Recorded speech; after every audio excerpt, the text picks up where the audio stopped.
দুই দিন করে বেসিক গণিতটাও আগাই তাহলে একটা সুবিধা আছে।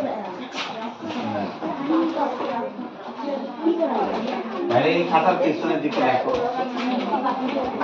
এগুলো লাগবে। এটা ইংলিশেরও একটা খাতা বানাবে, মানে এই নোটগুলোই তোমার হচ্ছে এই যে কাজ দিবে, লাইনে কাজ দিবে, ওই রকম করে নোট করে দেওয়া হবে। নোট মানে লেকচারটাই নয়।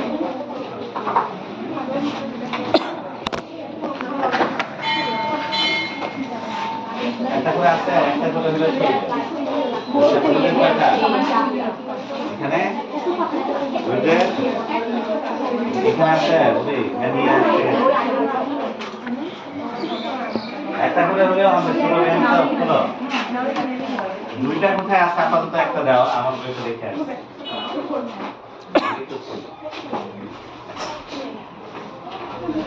প্রথমে দেখো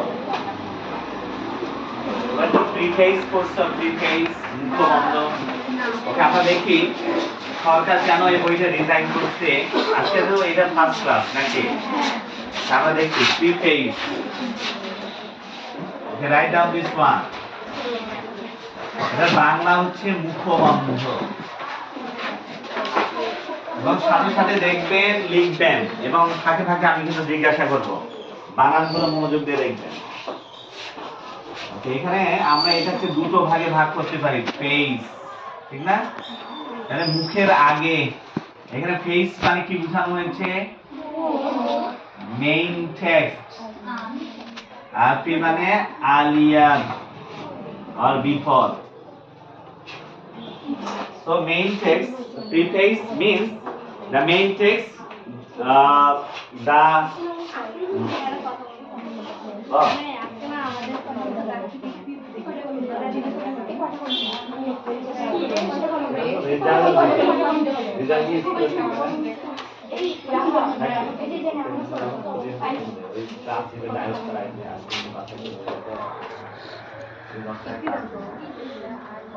গার্ডিয়ানরা বলে যে সামনে যাওয়া দরকার না, না গার্ডিয়ানরা বলতে যাওয়া দরকার নেই, রেজাল্ট আমরা এমনি পাচ্ছি।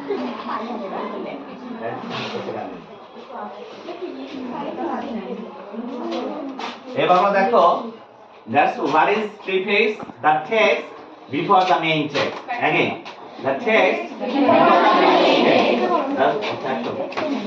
Every এই পাশে বসো, এই দুইজন বসো। The text before the main text, or the starting point, or the starting point. প্রত্যেকটা ব্যাখ্যা পয়েন্ট এগুলো শুনবেন। And it may call exposition. What is it? Exposition means the beginning of something. The beginning of something. So when you approach to learn something, at first you have to know the purpose of your learning. যখন তুমি কোনো কিছু শিখতে যাচ্ছ, why should I learn this one? কেন আমার শেখা উচিত, এটা জানা উচিত। And why should I go through the text? Go through মানে যাওয়া, go through মানে গাধা, go through মানে read, go through means তারপরে গ্রুপ ভাগগুলো তোমাদের পড়া শুরু করছে। ওকে, হোমওয়ার্ক ডাইরি নিয়ে আসবেন। হোমওয়ার্কের প্রথম পেজ গ্রুপ ওয়ার্ক নয় পড়া দিয়েছিলাম তোমাদের। ওই 40 টাকা শীটটা আছে না, 60 টাকা, ওটা শেষ করতেই হবে। ওইটা ছাড়া আপনাকে পড়ানো খুব কঠিন হবে। তাহলে ওটার আর ডায়েরি নিয়ে আসবে, অত্যাবশ্যক ভাবে ডায়েরি। যার ডায়েরি হবে না ওরে বের করে দেবো আগামী ক্লাসে। ডায়েরি এমনি লিখে রাখো, ডায়েরিতে যা লিখে এটা নিয়ে আসবেন, আগামী দিনে এগুলো করে দেবেন। দেখো শীটের গ্রুপ ভাগ 2 পেজেস। এই নোভা গল্প বলতেছে লার্ন এন্ড রাইট। তুমি এই পাশে, আমি মনে করি পাশে। Okay, learn and write. তাহলে গ্রুপ ভাগ 2 pages, learn and write sheet. মনে থাকবে শীটের একজনও যদি অজুহাত দাও তাহলে তাকে বের করে দেবো, এবং গার্ডিয়ানকে ফোন দেবো, কোনোদিন পড়াশোনা করে আসেন। এপিটপিক, হ্যাঁ এপিটপিক, হ্যাঁ করতে হবে, লিখতে হবে। লেখা ছাড়া পুরো ভ্যালু লাইনটা আপনি পড়েছেন, এবার আপনি পড়েছেন ডকুমেন্ট কি লেখা, ঠিক না? আপনার মুখের কথায় কোনো বিশ্বাস নেই। আপনি বলেন যে আমি পড়েছি, আমি ধরলাম আপনি পারলেন না,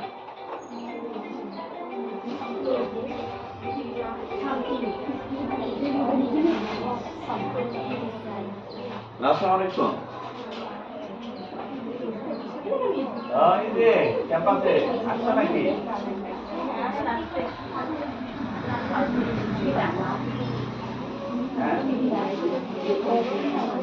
আমি ছবিটা জানি না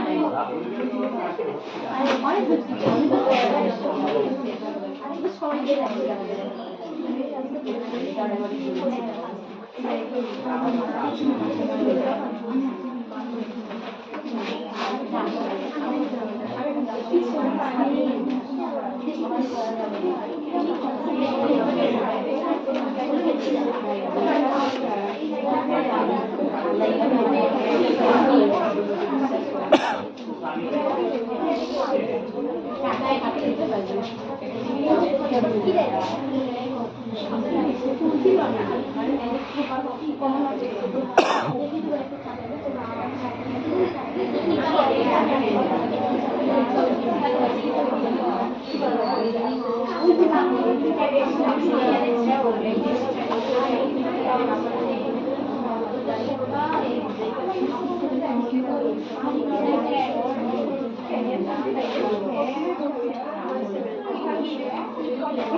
গো থ্রু মানে রিড। ওকে, তোমরা প্রথম এটা 3 মিনিট পড়ো, যত আননোন ওয়ার্ড আছে সবগুলো দাগাও, দ্রুত করবেন। এটা কাজ 3 মিনিট গুলিদের সময়। মানে এখানে যদি 100 হয় তাহলে 100 আননোন ওয়ার্ড দাগাও, কোনো সমস্যা নেই।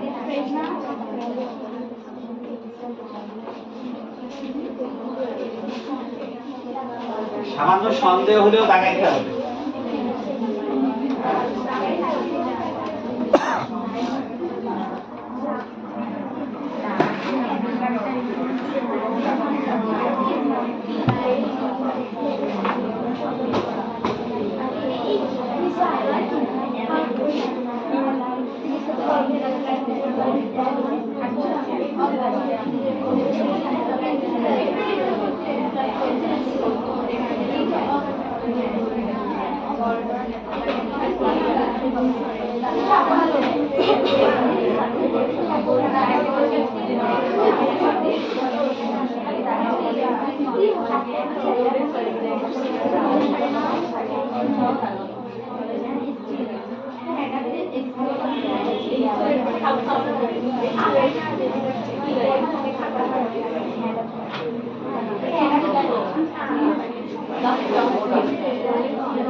ওকে বুঝে যাবে কি বুঝেছেন বুঝবো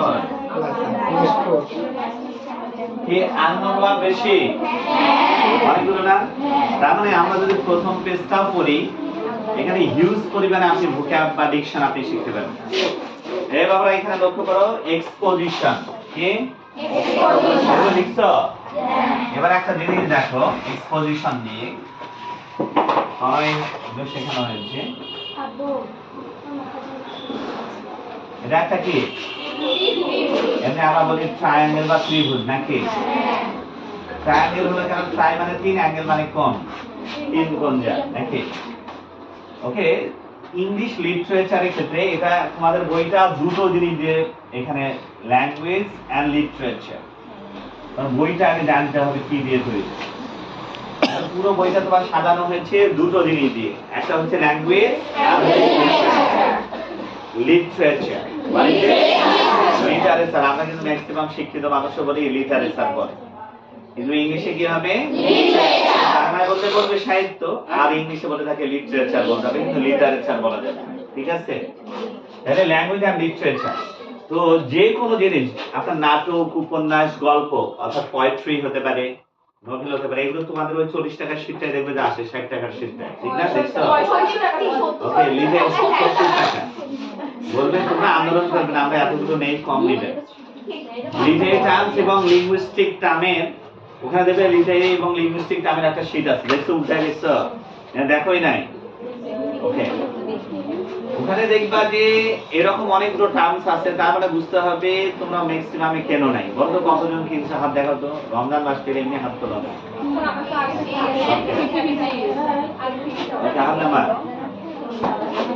নাটক গল্প উপন্যাস অথবা কোনো প্রোজ অথবা বায়োগ্রাফি অটোবায়োগ্রাফি যখন কোনো শুরু হয় তখন সেটাকে বলা হয় এক্সপোজিশন কি বলা হয় এক্সপোজিশন মনোযোগ কম এই ঘটনাটা যখন এগিয়ে চলে সেটাকে কি বলে ডেভেলপমেন্ট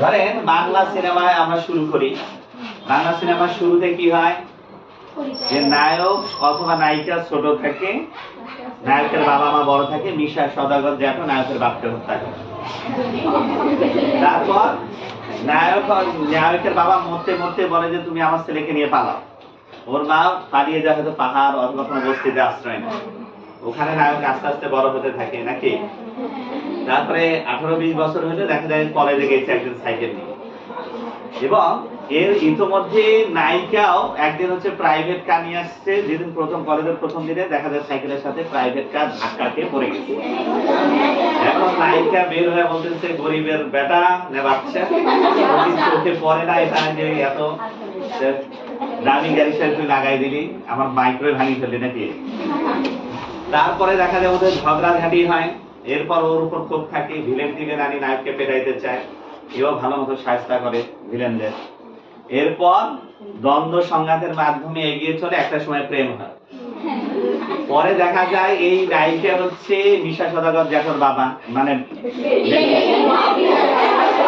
পরে মিশা সদাগর জ্যাঠা যখন বুঝতে পারে যে আমার বেটির সাথে টাঙ্কি মারতেছে তখন ওই ব্যাপারে শাস্তা করার জন্য হচ্ছে ডিপ জল অথবা কাবিলাকে ভাড়াচ্ছে ঠিক না এত মাইথর খাওয়ার পরেও যখন শায়েস্তা হয় না তখন এক সময় মেনে নিতে চায় ঠিক আছে তোর মাকে পাঠাই দিস বা বাবাকে মা যা দেখে যে 20 বছর আগে তার হাজবেন্ডকে হত্যা করছে মিশা জাত ঠিক না তখন সে ওখান থেকে ফিরে আসে এরপর মিশা সদাগর এখনো মাথা খারাপ হয় এই ছেলে বেঁচে থাকবে তো আমার মেয়ের লাইফ শেষ এবারে এর শাস্তা করতে হবে ওর মাকে ধরে নিয়ে একটা ভাঙা বিল্ডিং আছে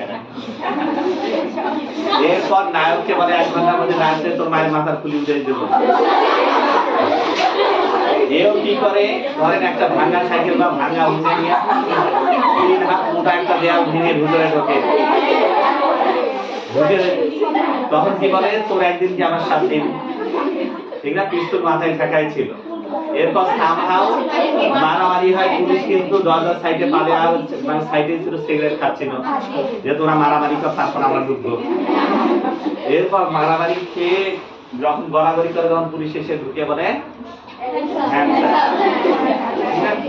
এরপর তুলে নিয়ে ওদেরকে নিয়ে গেল নায়কের সাথে নায়িকা বিবাহ এই যে বাংলা সিনেমার দৃশ্য, তারপর সমাপ্ত লেখা।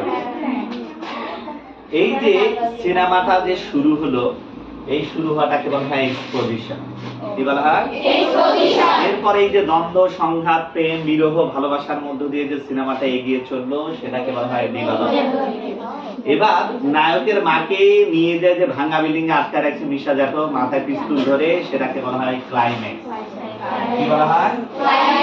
ক্লাইম্যাক্স হচ্ছে the peak of the importance, the peak of the event, যেখানে টান টান উত্তেজনা। ধরেন এটা এভারেস্টের চূড়া, আপনি এভারেস্টের চূড়ায় উঠতেছেন, আর এক হাত গেলে আপনি চূড়ার উপর উঠবেন, আপনার টান টান উত্তেজনা না?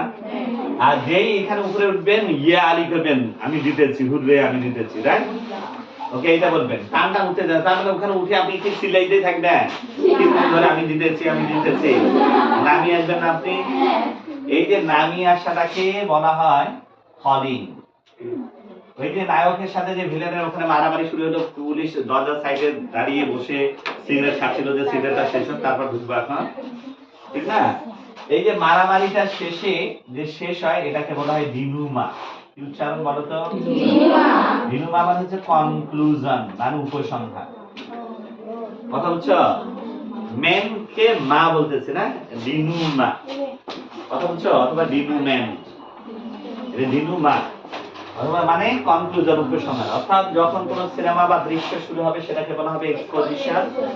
আর টান টান উত্তেজনা যখন যাবে, সেটাকে বলবো ক্লাইম্যাক্স। এটা যদি এভারেস্টে হয়, এটা চূড়া না? তাহলে চূড়া, চূড়ার ইংলিশ কি? পিক। ক্লাইম্যাক্স, চূড়ার ইংলিশ কি? Peak. Apex, climax, summit. Apex shoe আছে না মাথার, একদম অ্যাপেক্স মানে চূড়া। এটা আর মনে হারাবে না, এটা একটা কনটেক্সট শেখা হলো। এরপর কাহিনী যখন আপনি জয় করে আস্তে আস্তে নেমে আসবেন, এটাকে ফলিং বলে। একটা সময় তো এসে একদম মাটিতে পা দিবেন না, এটাকে বলা হয় দিনুমা। দিনুমা মানে the ending of the story, the ending of the drama, the ending of the novel. এ বাবা বুঝছো? এটা আট করবেন, কিন্তু আট করে এইভাবেই লিখবেন। তাহলে হোয়াট ইজ এক্সপোজিশন? সবাই বলো দেখি। The beginning of the story. আমার বলো। The beginning of a play. The beginning of a play মানে ফুটবল খেলা। প্লে মানে কি? প্লে মানে নাটক। ড্রামা মানে নাটক। What's the difference between play and drama?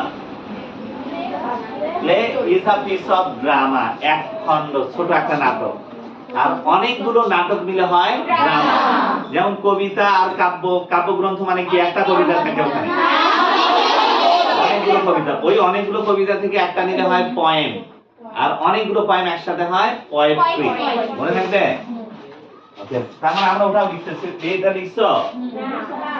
এই ত্রিভুজে আট করবেন। এক্সপোজিশন মানে the beginning of the story, আর এটা হচ্ছে চূড়া, হচ্ছে দ্য পিক অফ ইভেন্ট, ঘটনার চূড়া, যেখানে টান টান উত্তেজনা থাকে, ফলিং, দিনুমা। সারা জীবন লাগবে এটা, যতদিন আপনি পড়াশোনা করবেন। এক্সপোজিশন, ক্লাইম্যাক্স, দিনুমা, এটা ইউনিভার্সিটি, বিসিএস এগুলো আসবে।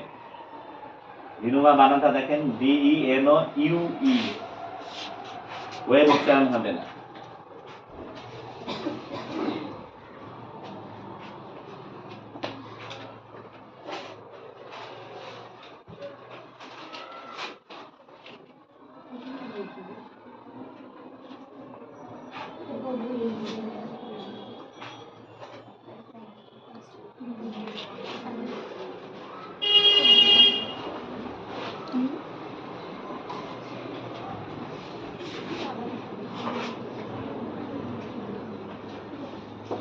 এগুলো বুঝতেছ? ওকে, বুঝতে দেই। That is the beginning, the peak of the event, the conclusion of the ending of the story, the ending of the story. Okay. মানে it's a play. Play কি বলবো? A piece of, এটা তোমার নাম, ড্রামা। আর what is drama? এটা সারা জীবন লাগবে, এগুলো নোট করে রাখবেন। The collection of many plays. It's a poem, a piece of poetry, and poetry The collection of many poems. Poetry.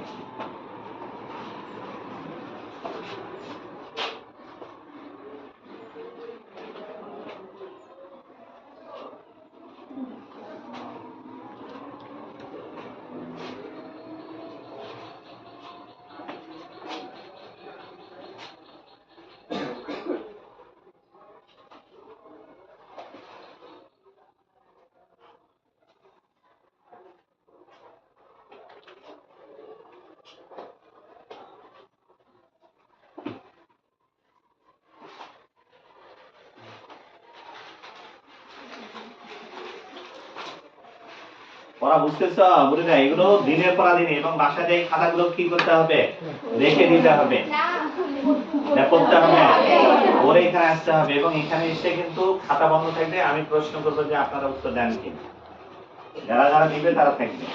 এবার দেখো, এইটা পড়াইতে গেলে 7 দিন লাগবে। দেখেন এখানে কত কি আছে। একটা লেসন পড়তে গেলে অনেক কিছু শেখা যায় না? দেখো, in this ever changing world, ever changing মানে কি বলতো? চির পরিবর্তনশীল, প্রতিনিয়ত পরিবর্তনশীল। এভার চেঞ্জিং মানে যেটা পরিবর্তন হচ্ছেই। ওকে, চেঞ্জের অ্যাডজেক্টিভ বলো। Changeable, changeable. কি বলছে? চেঞ্জ কোন parts of speech? Adjective, verb, noun না ভার্ব। এর অ্যাডজেক্টিভ চেঞ্জেবল, অ্যাডভার্ব চেঞ্জেবলি, অর্থাৎ ই থাকবে না, ওয়াই হবে। যারা জানো না লেখো, বুড়িরা লিখবেন, শুরুতে শুধুই লিখবেন। 1 বছর লিখতে হয়, এরপরে আস্তে আস্তে আপনি যখন বুঝবেন শুধু মুখে মুখে বলবেন, কিন্তু শুরুতে আপনি লিখবেন। এখানে ম্যাক্সিমাম এইভাবে পড়ে অভ্যস্ত না। ওকে, চেঞ্জ এখানে নাউন লিখে রাখো, পরিবর্তন। চেঞ্জ এখানে ভার্ব লিখে রাখো। অর্থ লিখবেন, আমি অর্থ লিখতেছি। চেঞ্জেবলি, তাহলে চেঞ্জ হচ্ছে পরিবর্তন। যখন নাম হবে, ভার্ব হলে লিখবা পরিবর্তন করা। আরো এক পেজ যা বলি, ওই পাশে যাও, ভিতরে জায়গা আছে, দেখতেও খারাপ হবে। এটা 2টা করে খাতা দিয়ে, বৃহস্পতিবার করে ইংলিশ পাঠ্যের খাতা, ইংলিশে।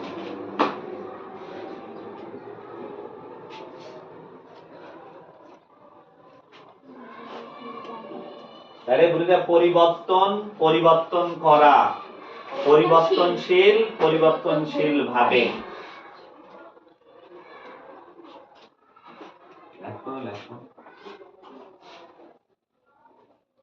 যারা জিনিস বারবার লিখবেন, বানান আপনার ঠিক হবে। যদি দেখো যে কোনো শব্দের শেষে ই আছে, অ্যাডজেক্টিভের শেষে ই আছে, অ্যাডভার্ব করতে বললে ইটা ডিলিট করে দিবা। যেমন এই বল, এই বলে অ্যাডভার্ব, অ্যাডজেক্টিভ করো দেখি, অ্যাডভার্ব করো দেখি, এই বলি। দেখো ই ডিলিট হয়ে গেছে। কথা বুঝছো? এটা অ্যাডজেক্টিভ ছিল, সক্ষম। In this ever changing world, ওয়ার্ল্ডের অ্যাডজেক্টিভ বানাও দেখি। গ্লোবাল, ওয়ার্ল্ড গ্লোবাল নাকি? তাহলে গ্লোবের অ্যাডজেক্টিভ কি? ওকে, ওয়ার্ল্ড। দেখো এটা নাউন, পৃথিবী। এর অ্যাডজেক্টিভ হচ্ছে ওয়ার্ল্ডলি। এবার একটু দেখো, ওয়ার্ল্ড কি ছিল? নাউনের সাথে ly দিলে হয় অ্যাডজেক্টিভ, আর অ্যাডজেক্টিভের সাথে ly দিলে হয়, যেমন স্মার্ট, স্মার্টলি। মনে থাকবে? এইগুলো এগুলো বারবার বলতে হবে, এগুলোই আসবে মেডিকেলে। এর অর্থ কি হবে বলো তো? পার্থিব। এখন এর অ্যাডভার্ব তাহলে কিভাবে করব বলো দেখি। এর অ্যাডভার্ব নাই, ফ্রেন্ড, ফ্রেন্ডের অ্যাডভার্ব কি শেখানো হয়েছিল? In a friendship, in a friendly way. Okay, আচ্ছা বলি। তাহলে এখানে এরকম বলা যায়, ইন এ ওয়ার্ল্ডলি ওয়ে, পার্থিব ভাবে। না, ওয়ার্ল্ডলি ওয়ে, পার্থিব ভাবে। এরপর দেখো, তার মানে এই প্রতিনিয়ত পরিবর্তনশীল বিশ্বে, দেখো এখানে ইংলিশটা কি রকম, বেসিক কেন লাগবে এবার দেখো বইয়ে